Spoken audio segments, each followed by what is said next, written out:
একটা ট্রেন, অপহরণকৃত শত শত নিরীহ যাত্রী, তাদের মধ্যে সেনা সদস্যও রয়েছে। চারদিক থেকে সশস্ত্র বিদ্রোহীদের চিৎকার, আতঙ্কিত মানুষের আর্তনাদ এবং পাকিস্তানি সামরিক বাহিনীর চরম অপমান। এটা শুধু একটা ট্রেন হাইজ্যাক না, এটা ছিল এক জাতীয় লজ্জা। এবং এখন একটাই প্রশ্ন সবার সামনে ঘুরপাক খাচ্ছে, পাকিস্তান কি সত্যি সত্যি বেলুচিস্তানকে হারাতে বসেছে? দেশটা কি আবারও এক ভয়ঙ্কর বিভক্তির পথে হাঁটছে? এটা এখন আর কল্পনা না, পাকিস্তান এই বাস্তবতার খুব কাছাকাছি চলে এসেছে। কারণ পাকিস্তানের বেলুচিস্তানে ঘটে যাওয়া জাফর এক্সপ্রেস হাইজ্যাক বিশ্বজুড়ে আলোড়ন সৃষ্টি করেছে। বেলুচ লিবারেশন আর্মি বিএলএ, যারা নিজেদেরকে স্বাধীনতাকামী যোদ্ধা বলে দাবি করে, তারা এই ট্রেনটাকে ভয়ঙ্কর আক্রমণ করে দখল করে নেয়। হাইজ্যাক হওয়া 180 জন যাত্রীর বেশিরভাগই পাকিস্তানি সামরিক বাহিনীর সদস্য। কিন্তু এটা শুধু একটা ট্রেন হাইজ্যাক না, এটা ছিল এক শক্তিশালী বার্তা যে বেলুচিস্তান আর চুপ করে থাকবে না, তারা স্বাধীনতা চায়। তারা সরাসরি পাকিস্তান সেনাবাহিনীর সাথে যেন যুদ্ধ ঘোষণা করে। দশকের পর দশক ধরে পাকিস্তানের 44 ভাগ এরিয়ার বেলুচ জনগণ পাকিস্তানের সামরিক বাহিনীর দমন পীড়নের শিকার হয়ে আসছে।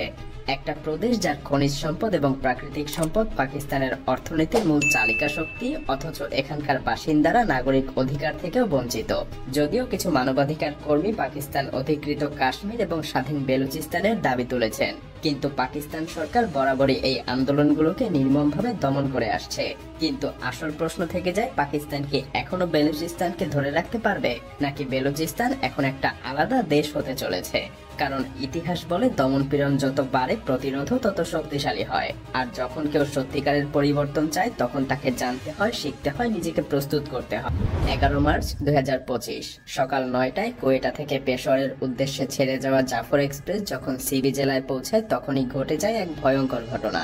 একটা পর্বত দিয়ে ঘেরা অঞ্চল যা আফগানিস্তান এবং ইরানের সীমান্তের কাছাকাছি অবস্থিত, সেখানেই ট্রেনের রেলপথে বোমার বিস্ফোরণ ঘটানো হয়। ট্রেনের গতি কমে আসতেই 6 জন বিদ্রোহী ট্রেনে হামলা চালায় এবং 6 জন পাকিস্তানি সেনাকে হত্যা করে ফেলে। পাকিস্তানের সামরিক বাহিনী আবারও প্রস্তুতি ছাড়া ধরা পড়ে যায় বেলুচ বিদ্রোহীদের হাতে। তবে জাফর এক্সপ্রেস হাইজ্যাকের পর পাকিস্তানি সেনাবাহিনী কোয়েটা থেকে হেলিকপ্টার নিয়ে তাদের উদ্ধার করতে অভিযানে নামে। কিন্তু এ থেকে স্পষ্ট বোঝা যায়, পাকিস্তান ক্রমেই বেলুচিস্তানের বিদ্রোহ দমন করতে ব্যর্থ হচ্ছে। বিএলএ তাদের বার্তায় স্পষ্ট জানিয়ে দিচ্ছে, পাকিস্তানি সামরিক অভিযান বন্ধ করো এবং বন্দী বেলুচদের মুক্তি দাও, না হলে জিম্মিদের হত্যা করা হবে। একদিকে পাকিস্তান অর্থনৈতিক সংকট এবং রাজনৈতিক অস্থিরতার সঙ্গে লড়াই করছে, আর অন্যদিকে এই হাইজ্যাক তার ভেতরের দুর্বলতাকে আরো গভীর করে দিয়েছে।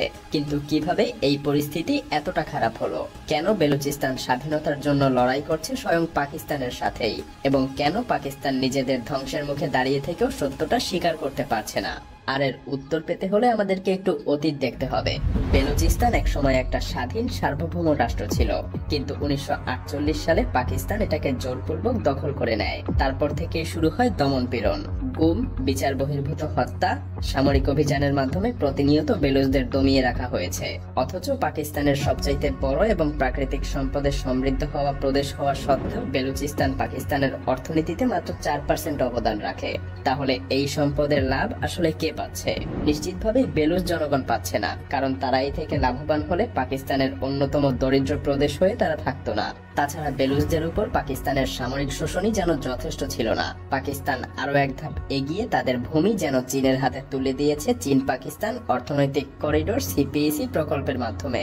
আর এতেই বেলুচ জনগণের ভয়, তারা ধীরে ধীরে নিজেদের মাটিতেই সংখ্যালঘুতে পরিণত হচ্ছে। কারণ চীন এই অঞ্চলে হাজার হাজার শ্রমিক এবং নতুন বসতি স্থাপনকারীদেরকে পাঠাচ্ছে।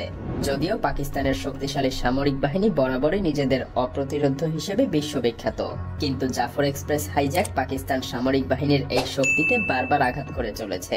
বিএলএ একের পর এক সফল আক্রমণ চালাচ্ছে, আর তাই এখন সহজেই প্রশ্ন ওঠে যে নিজের দেশের সৈন্যদেরকে নিরাপত্তা দিতে পারে না, সে কিভাবে একটা পুরো জাতিকে শাসন করার দাবি করতে পারে? কারণ বেলুচ বিদ্রোহীদের হাতে এই প্রথম পাকিস্তানের সামরিক বাহিনীর উপরে হামলা হয়নি, এমনটা সেখানে প্রায়ই ঘটে। যদিও বেলুচিস্তানের ভয়ঙ্কর ভূপ্রকৃতি যে কোনো দেশের সেনাবাহিনীকে সহজেই দুর্বল করে দেয়। এখন পাকিস্তানের সবচাইতে বড় দুশ্চিন্তা হলো, যদি বেলুচিস্তান কোনোভাবে স্বাধীন হয়েই যায়, তবে এর প্রভাব পাকিস্তানের জন্য বিধ্বংসী হবে নিঃসন্দেহে। কারণ এতে পাকিস্তান তার মোট ভূখণ্ডের প্রায় 44% হারাবে। একই সঙ্গে হারাবে বিশাল পরিমাণ খনিজ সম্পদ, জ্বালানি সম্পদ এবং আরব সাগরের গুরুত্বপূর্ণ প্রবেশপথ। শুধু তাই না, এর ফলে সিন্ধু এবং খাইবার পাখতুনখোয়ার মতো অঞ্চলগুলোতেও স্বাধীনতার দাবিতে আন্দোলন শুরু হতে পারে। হ্যাঁ, পাকিস্তানের সবচাইতে বড় ভয় হলো যদি বেলুচিস্তান আলাদা হয়ে যায় তাহলে পুরো দেশটাই যেন টিকে থাকবে কিনা সেটাই অনিশ্চিত হয়ে পড়বে, কারণ প্রতিনিয়ত বেলুচিস্তানে পাকিস্তানের নির্মম সামরিক নীতি ব্যর্থ হয়ে আসছে। সেই সাথে পাকিস্তানের অর্থনীতি প্রায় ধ্বংসের পথে, আর এখন তারা নিজেদের ভূখণ্ডের উপরেও নিয়ন্ত্রণ হারাচ্ছে। তাছাড়া এই জাফর এক্সপ্রেস হাইজ্যাক কোনো সাধারণ ঘটনা না, এটা এক শক্তিশালী সতর্কবার্তা পাকিস্তানি সেনাবাহিনীর জন্য।